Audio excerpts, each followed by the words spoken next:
आइए जरा सीधे आपको लेकर चलते हैं। संसद भवन परिसर में पहुंच गए हैं प्रधानमंत्री नरेंद्र मोदी। तस्वीरें आपके सामने आप देख रहे हैं।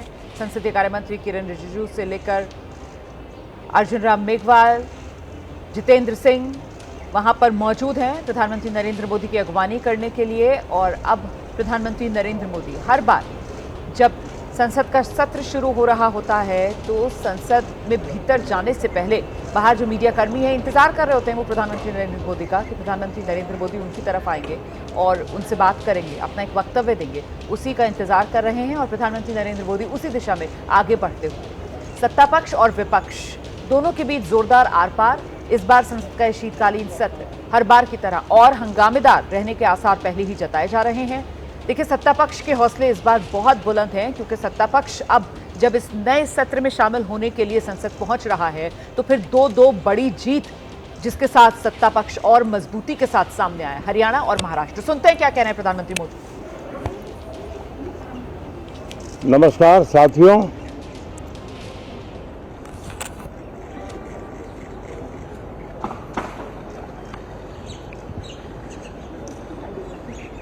शीतकालीन सत्र है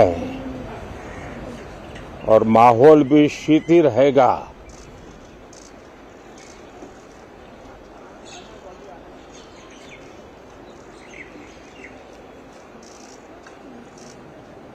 दो 2024 का ये अंतिम कालखंड चल रहा है। देश पूरे उमंग और उत्साह के साथ 2025 के स्वागत की तैयारी में भी लगा हुआ है।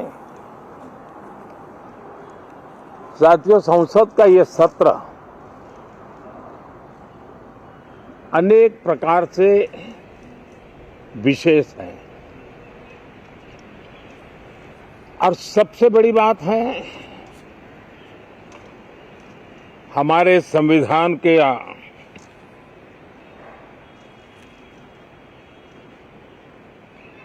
75 साल की यात्रा, 75वें साल में उसका प्रवेश, ये अपने आप में लोकतंत्र के लिए एक बहुत ही उज्जवल अवसर है।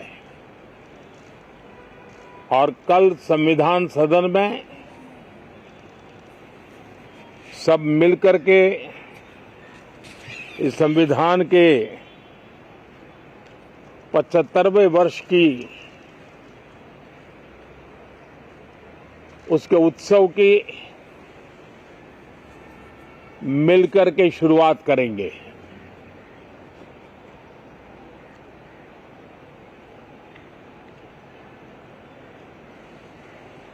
संविधान निर्माताओं ने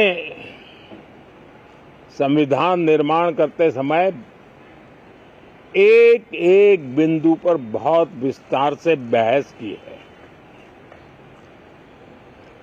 और तब जाकर के ऐसा उत्तम दस्तावेज हमें प्राप्त हुआ है। और उसकी एक महत्वपूर्ण इकाई है हमारी संसद। हमारे सांसद भी और हमारी संसद भी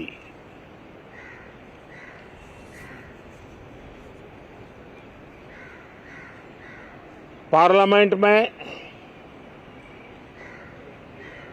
स्वस्थ चर्चा हो, ज्यादा से ज्यादा लोग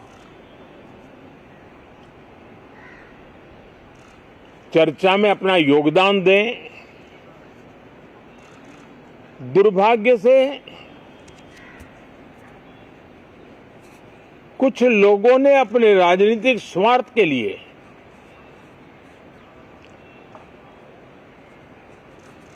जिनको जनता ने अस्वीकार किया है, वे संसद को भी मुट्ठी भर लोगों के हुड़दंगबाजी से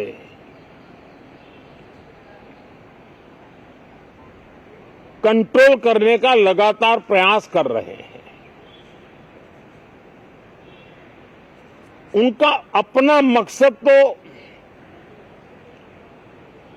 संसद की गतिविधि को रोकने से ज्यादा सफल नहीं होता है और देश की जनता उनके सारे व्यवहारों को काउंट करती है और जब समय आता है तो सजा भी देती है।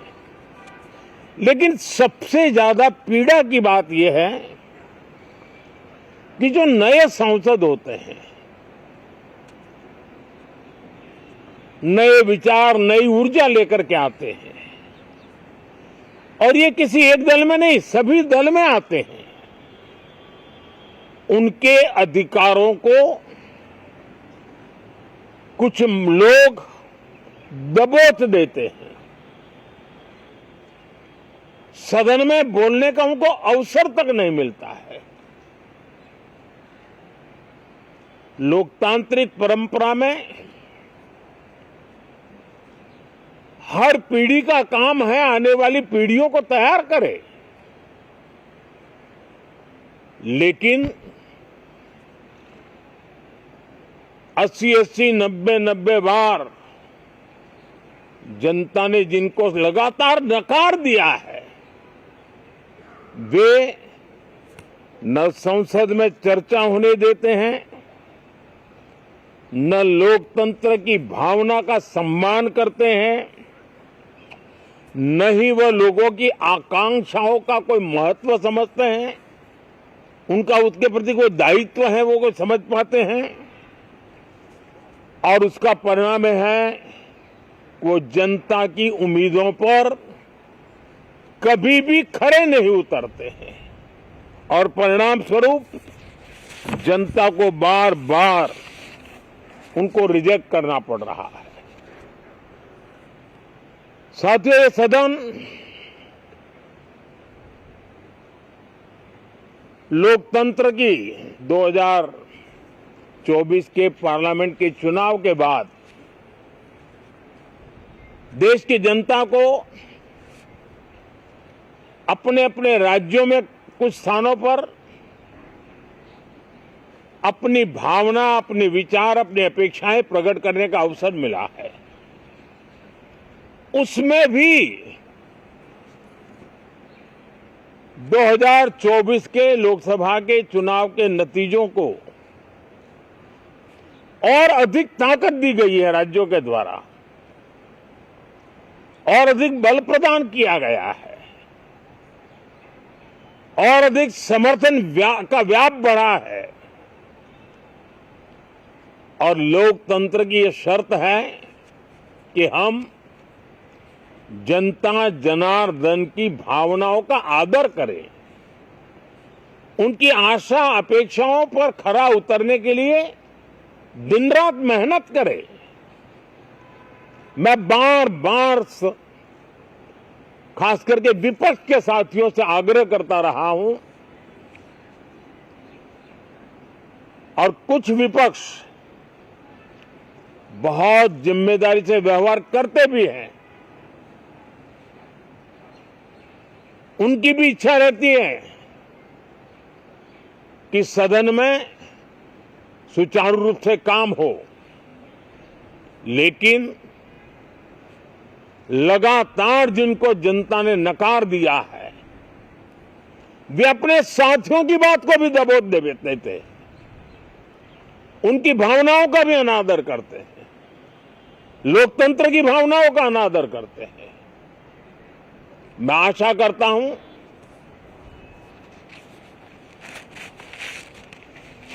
कि हमारे नए साथियों को अवसर मिले। सभी दल में नए साथी हैं,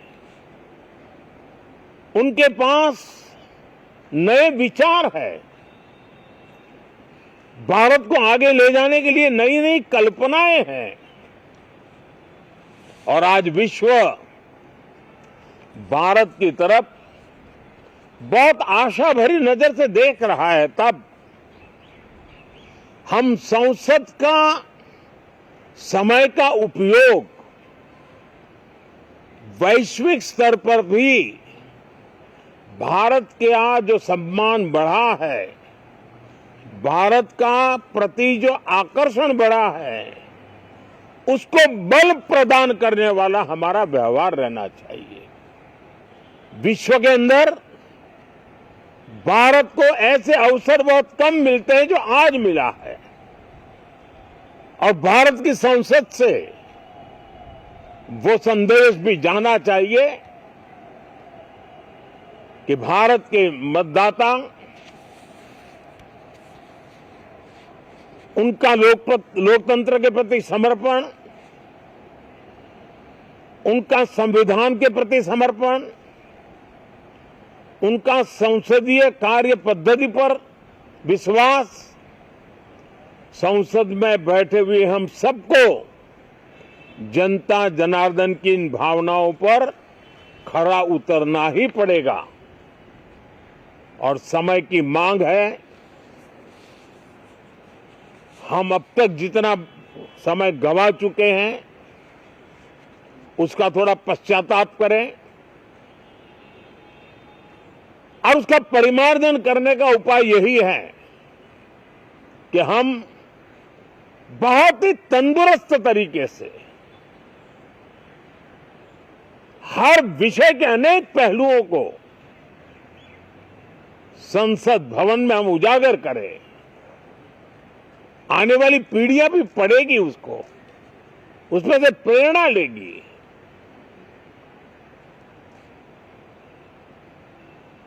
मैं आशा करता हूं कि ये सत्र बहुत ही परिणामकारी हो, संविधान के 75वें वर्ष की शान को बढ़ाने वाला हो,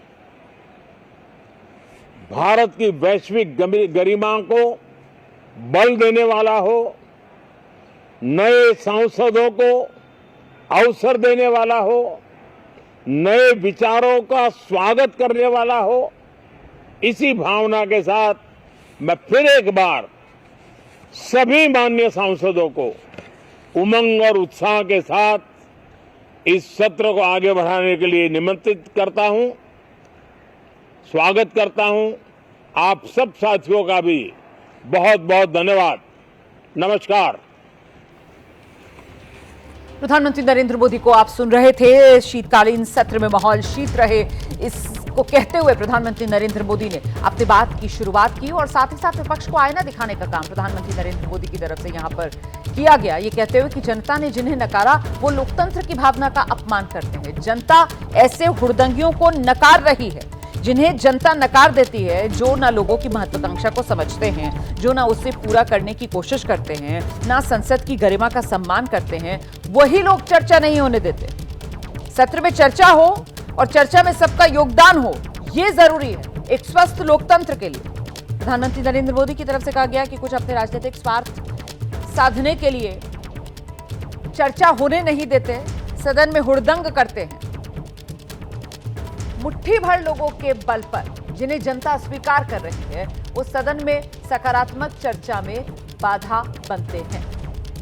संसद सत्र कई तरह से विशेष इस बार का रहने वाला है। प्रधानमंत्री नरेंद्र मोदी की तरफ से इस बात का भी जिक्र किया गया और साथ ही प्रधानमंत्री नरेंद्र मोदी की तरफ से कहा गया कि जो समय गवा दिया जाता है इस तरीके के हुड़दंग में, उस पर पुनर्विचार करना जरूरी है।